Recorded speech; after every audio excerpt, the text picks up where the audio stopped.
Ramazonni boshlash uchun qoidalar ishlab chiqilgan. Endi to'g'ri, o'shandan keyin ham baribir u hamma davlatlar buni o'ziga tatbiq qilmadi, lekin o'sha yerda bir kelishuvga, bir to'xtamga kelingan. Hozir shularni o'qib bermoqchiman. O'sha yagona hijriy xalqaro hijriy taqvim birligi qurultoyida chiqarilgan qarorlar quyidagicha bo'lgan. Birinchisi, qamariy oylarning boshlanishini aniqlashda asos hilolning ko'z bilan ko'rilishi yoki ko'rilishi mumkin bo'lgan holatdir. Ya'ni bular o'sha qurultoyda asos qilib olingan narsa o'sha hadis sharifga muvofiq ko'z bilan ko'rilishi yoki ko'rilishiga imkoniyat paydo bo'lishi. Ya'ni qaysi sharoitda ko'z bilan ko'riladi? O'sha sharoit yuzaga kelsa ham biz uni ko'rildi deb hisoblaymiz, demoqchi bo'lganlar. Ikkinchisi, hilol ro'yati uchun, hilol ko'rish uchun muayyan joy shart qilinmasligi. Yuqorida aytdik, demak dunyoning qaysi burchagida ko'rilsa, hamma islom diyorlari ittifoq qilib ro'zani boshlashlari mumkin yoki hayitni boshlashlari mumkin. Uchinchisi, hilolning ko'z bilan ko'rilishi yoki ko'rilishi mumkin bo'lishi uchun quyidagi 4 ta asosiy shart birgalikda mavjud bo'lishi kerak. Ya'ni endi ko'z bilan ko'rilish uchun 4 ta asosiy shart qo'yiladi, u birgalikda. Quyosh botgan paytda oyning ufqdan ijtimo, ya'ni quyosh bilan oyni bir chiziqqa kelishi holatidan keyin quyosh va oy o'rtasidagi uzoqlashish 8 gradus bo'lishi kerak. Ya'ni ijtimo degan holat bor. Yana quyosh bilan oy bir chiziqda barobar bo'lganda oy tug'ildi, yangi oy tug'ildi, bir chiziqqa kelgandan keyin ular o'rtasida yana ajralish bo'ladi. Ya'ni quyosh botishni boshlaydi. Oy bilan uni o'rtasidagi burchak 8 gradusga kattalashganda birinchi shart shu. Ko'z bilan ko'rish imkoniyati bo'lishi uchun. Ikkinchi shart, quyosh botgan paytda oyning ufqdan balandligi kamida 5 gradus bo'lishi kerak. Endi ikkinchi shart bu yer sathiga nisbatan quyosh botganda oy tepada turadi.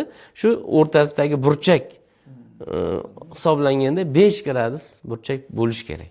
Ko'z bilan ko'rish imkoniyati bo'lishi uchun. Demak, oy bilan quyosh bir chiziqqa tizilgandan keyin ular o'rtasidagi ajralish burchagi 8 gradus bo'lishi kerak. Quyosh botganda oyni qancha tepada turganligi bu 5 gradus bo'lishi kerak. Ikkita qoida. Uchinchisi, o'sha hilol ko'rish ro'y berishi uchun ijtimo dunyoning eng sharqiy nuqtasi, ya'ni Yangi Zelandiya, Wellington degan joylardan tong otishi vaqtidan oldin sodir bo'lgan bo'lishi kerak. Ya'ni boyagi biz quyosh bilan oyni bir nuqtaga kelishi, keyin quyosh botganda oyni 5 gradus tepalikda, burchak tepalikda turishi deganimiz eng sharqiy nuqtalarda hali tong otmagan bo'lishi kerak. Tong otib qolsa, chunki kun o'zi yangilanib qolgan bo'ladi, shuning uchun tong otmagan bo'lishi kerak. Tunda, ya'ni sodir bo'lgan bo'lishi kerak. Bu uchinchi shart endi.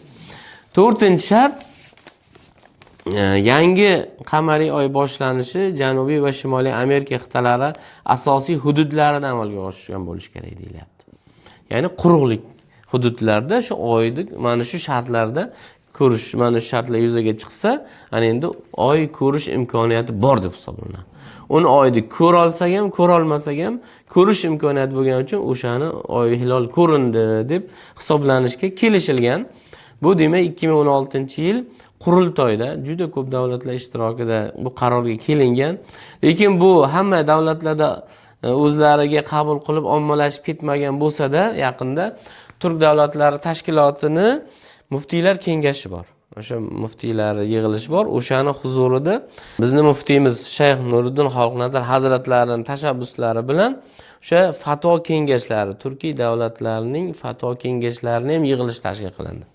3-4 yildan beri bu yig'ilish davom etyapti. E'tibor berayotgan bo'lsangiz, 3-4 yildan beri O'rta Osiyo davlatlari, Turkiya, Ozarbayjon mamlakatlari bir paytda Ramazon ro'zasini boshlab, bir paytda hayit bo'lyapti. Shu kelishuv asosida bizni mana shu kengashimiz, ya'ni Turkiy davlatlar tashkilotining fatvo kengashi mana shu qurultoydi.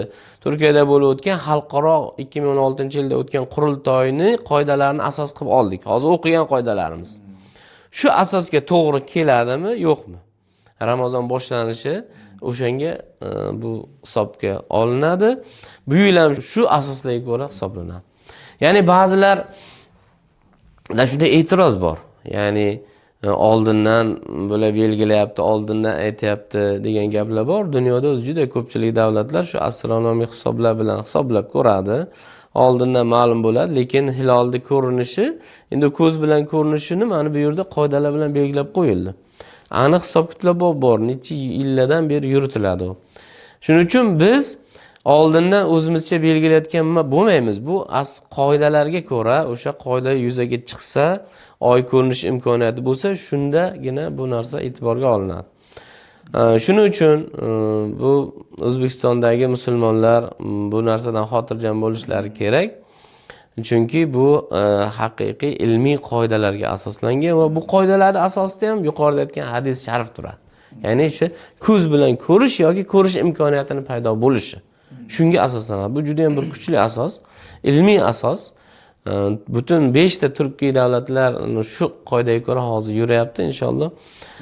Bundan keyin ham shunday davom etaveradi. Bunda bir musulmonlar uchun yaxshilik bo'ladi.